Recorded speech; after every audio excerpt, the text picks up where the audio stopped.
The Ministry of Foreign Affairs of Russia announced the country's withdrawal from the European Council as a way to cope with the international siege campaign.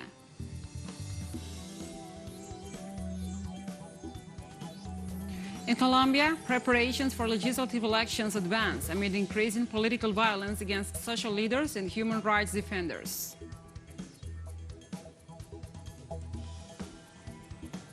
The Iranian government accuses the United States for intentionally mixing up the resumption of the nuclear talks and for showing no interest to reach an agreement.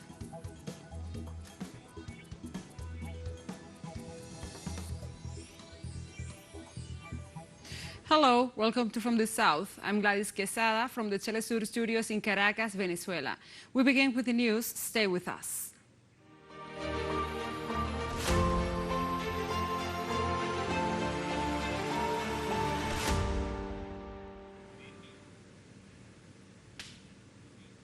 And now we start this news brief. The Ministry of Foreign Affairs of Russia announced the country's withdrawal from the European Council as a way to cope and respond to the international siege campaign. The Eurasian country's foreign ministry indicated that in accordance with the organization's procedures, Russia will immediately begin the process and its withdrawal from the organization that will be effective at the end of this year. Among the reasons for the separation, the Foreign Affairs portfolio argued that the European Union and NATO are abusing their absolute majority in the body's Committee of Ministers to take hostile actions against Russia to the detriment of the spirit of the common humanitarian space that governs it.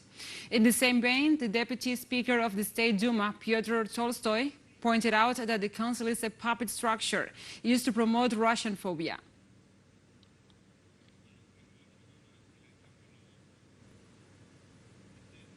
Vladimir Putin held a cabinet meeting on Thursday to discuss plans to minimize the impacts of international sanctions on the Russian economy. At the meeting, Russia's finance minister Anton Silvanov said the West has launched a financial and economic war against Russia. He said keeping the country's financial system running normally is a priority and that the country has already taken steps to attract foreign capital. Meanwhile, Putin said Russia is meeting its energy supply commitments to Europe and other parts of the world, despite unilateral sanctions imposed by the West and Moscow. Also, he urged the West not to blame Russia for rising energy prices. He said Biden's comments on gas price hikes in the U.S. being somehow the responsibility of Russia are deceitful. We are respecting all of our obligations in terms of energy supplies. Deputy Prime Minister Alexander Novak spoke about this a couple of days ago. Everything that we have to supply, we supply to our main consumers, both in Europe and in other regions of the world. Even the gas transportation system in Ukraine is 100% filled as per contracts. During a meeting with members of the government, Russian President Vladimir Putin said that the Western sanctions on Moscow began to hurt the United States and Europe. They are rising, but not dollar fall. This is the result of their own miscalculations. There is nothing to blame on us.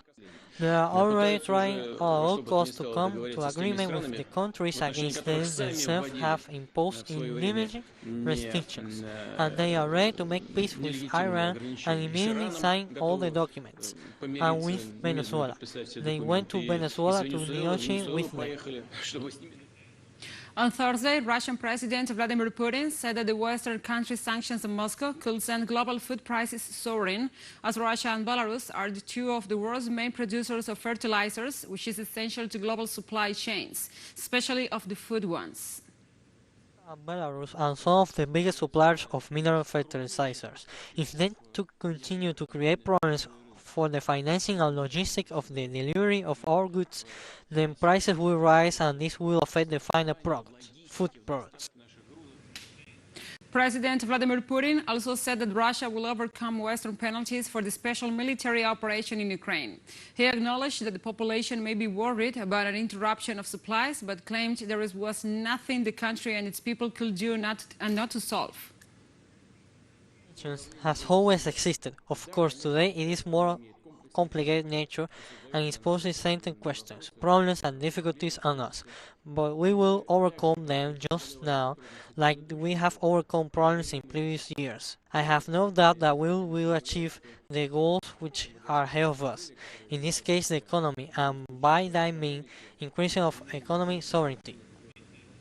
Russia's defense ministry spokesperson Igor Konashenkov said on Thursday that a strike on a children's hospital in the southeastern Ukrainian port city of Mariupol is a staged provocation by Ukraine.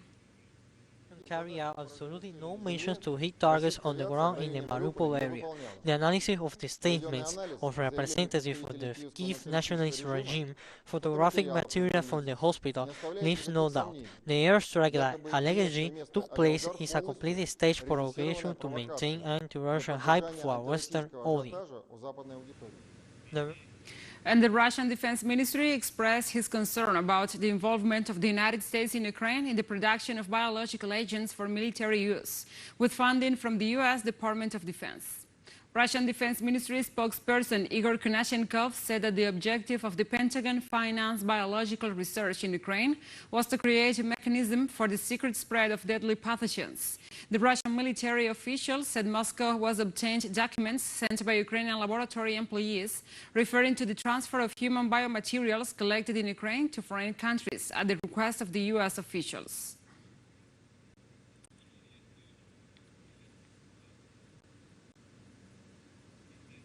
On Thursday, the effects of the Western countries' sanctions on Russia are already being felt in their own territories, with a sharp rise in the oil and gas prices across the European continent, as in the case of Italy.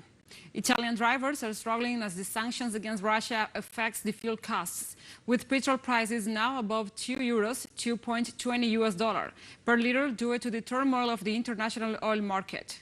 Italy's main oil company, Eni, announced on Thursday that it will suspend all new oil contracts with Russia. But banning all Russian oil imports is a complicated issue because Italy imports 40% of its gas and 13% of its oil from Russia. In the wake of the recent price surges, many are changing their travel habits, using self-service stations more often and replacing cars with either scooters or public transport. Compared to last year, when the fuel price was expensive, at that time people got angry. Now they have given up. No, it was supposed to be the moment to restart. And this recovery is obviously very slow due to recent events. So we can say that the problem is that we reduce our fees for clients, but the costs that we are facing have doubled. So there is more fear of not making it. We are losing hope. We'll take a short break now. Join us again after this.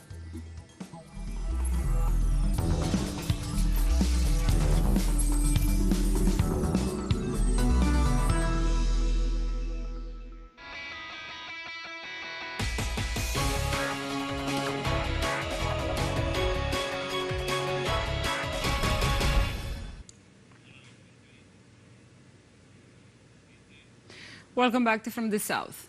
In Colombia, preparations for legislative elections advance amid increasing political violence against social leaders and human rights defenders.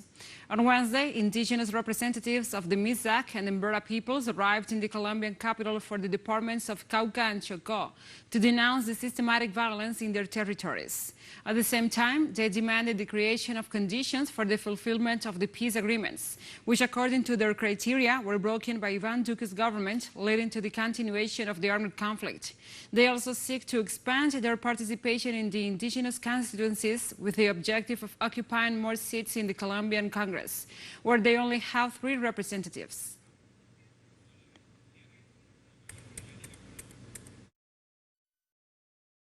U.S. unilateral restrictions on charter flights to Cuba are still in force after 2 years.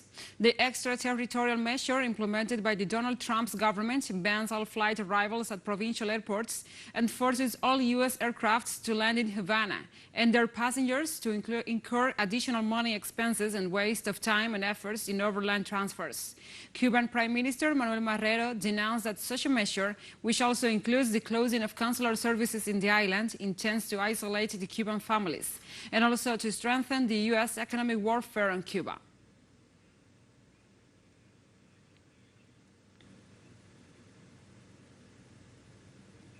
Brazilian indigenous communities denounced increasing violence before the United Nations Human Rights Council on Thursday. Indigenous authorities claim that most of the crimes they suffer are related to murders and death threats. They are expected to give speeches on the subject during the 49th session of the Human Rights Council. They will also denounce other aspects, such as the lack of demarcation of their territories and the constant attacks against at least 7 houses of worship and traditional rituals of the Kiowa and Guarani peoples during 2021.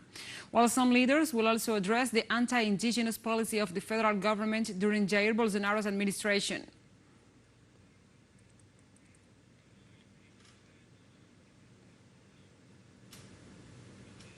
On Thursday, the plenary of the Argentinian Chamber of Deputies will be debating the agreement reached by the executive branch with the International Monetary Fund to refinance the country's $45 billion debt. Following Wednesday's Budget and Treasury and Finance Committee's approval of the bill containing the terms of the agreement, on Thursday, the lower chamber of the Argentinian parliament began debating the agreement reached by the administration of Alberto Fernandez with senior officials of the International Monetary Fund to refinance the country's outstanding debt. The agreement foresees a total disbursement of $45 billion by the IMF so that Argentina can face this year's maturities with the international financial institution itself, while granting the government of Argentina payment extensions until 2024.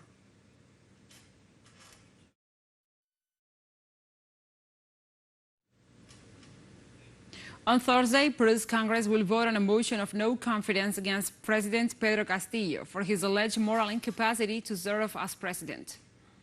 The document was presented by opposition parliamentarians on March 8th with 50 signatures.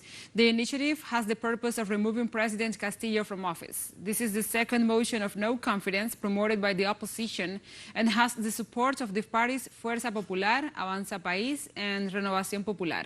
It should be noted that in order to approve the presidential vacancy, 87 votes in favor are requested.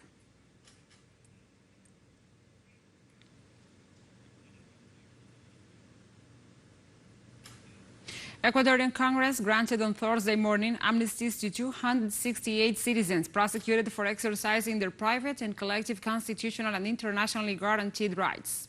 The prefect of Pichincha, Paola Pavón, is among those benefited with this decision. The National Assembly of Ecuador 99-vote concession was granted to those tried for supporting the 2019 social unrest in the country. The legislative decision put an end to the criminal proceedings of the presumed or committed political or political-related crimes.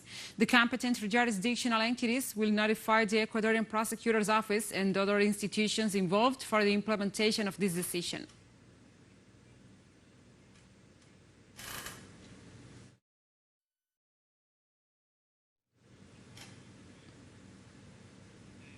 Honduras' former National Police Chief Juan Carlos Bonilla, who is wanted by the United States Justice for drug trafficking, was presented to the press in Tegucigalpa after being arrested. Bonilla had been named as a co-conspirator during the U.S. drug trafficking trial of Tony Hernandez, the brother of former Honduran President Juan Orlando Hernandez.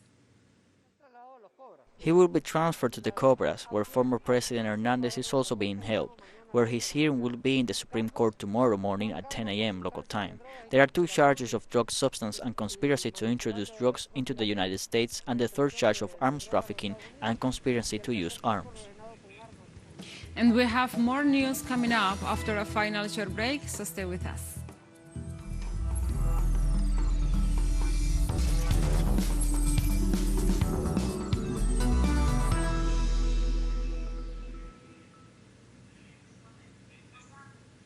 Welcome back to From the South. More news now.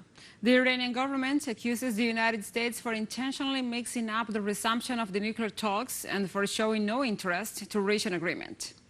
The Secretary of the Supreme Council for National Security, Ali Shahmani, affirmed that while his country is searching for options to re-establish the accord, the U.S. position in relation to Iran's principled demands is unreasonable.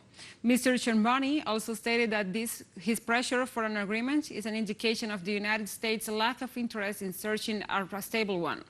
Iran has also so far announced its withdrawal from its commitments on several accord issues after the U.S. unilaterally pulled out of the agreements during 2018.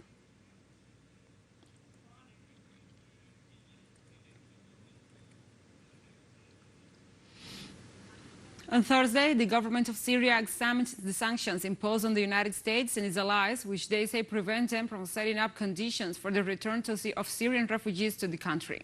Syria's Foreign Minister Faisal al-Muqdad said his government is making great efforts to ensure the basic needs of Syrian citizens, but that the US and the European sanctions impact every aspect of daily life and hinder the return of people to their homes.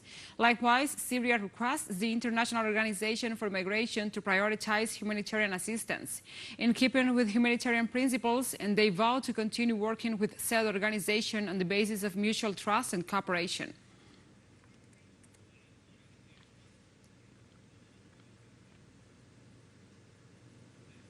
On Thursday, the fifth session of the 13th National Committee of the Chinese People's Political Consultative Conference held its closing meeting.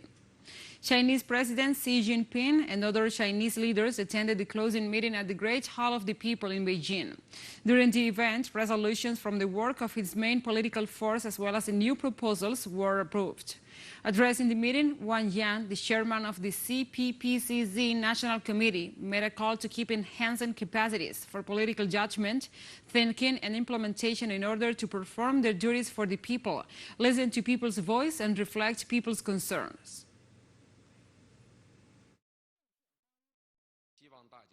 I hope you will continue to perform your duties diligently and redouble your efforts for future successes. Let us rally more closely around the CPC Central Committee with Comrade Xi Jinping at its core, strengthen our consciousness of the need to maintain political integrity, think in big picture terms, follow the leadership core and keep in alignment with the Central Party leadership, stay confident in the path, theory, system and culture of socialism with Chinese characteristics, and uphold Comrade Xi Jinping's core position on the party's Central Committee and in the party as a whole, and uphold the Central Committee's authority and its centralized, unified leadership, stand firm in our ideals and convictions, and do solid work together to welcome the convocation of the 20th National Congress of the CPC.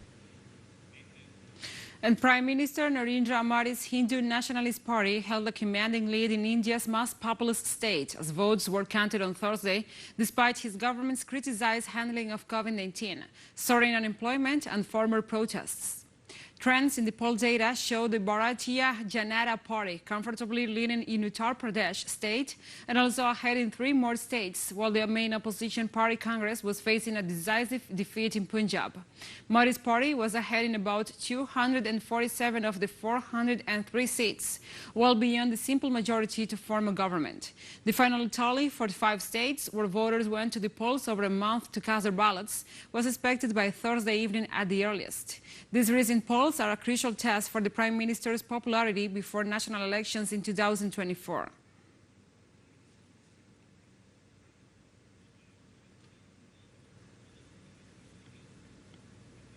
On Thursday, the Hungarian parliament elected Katalin Novak as the country's first female president for a 5-year term, winning over the economist Peter Rona in a vote split along party lines.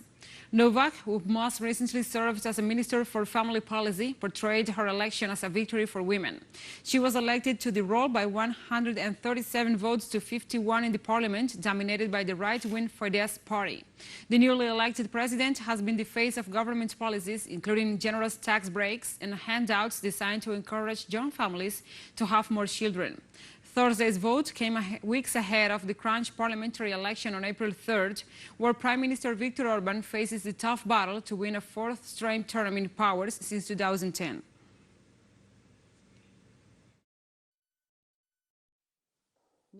We women rear children, care for the ill, cook, be in 2 places at the same time if needs be, earn money, teach, win Nobel Prizes, clean windows. We know the power of words, but can keep quiet and listen if you have to, and defend our families with a courage beyond that of men's if danger threatens. It is not despite of, but rather thanks to, being a woman that I wish to be a good president for Hungary.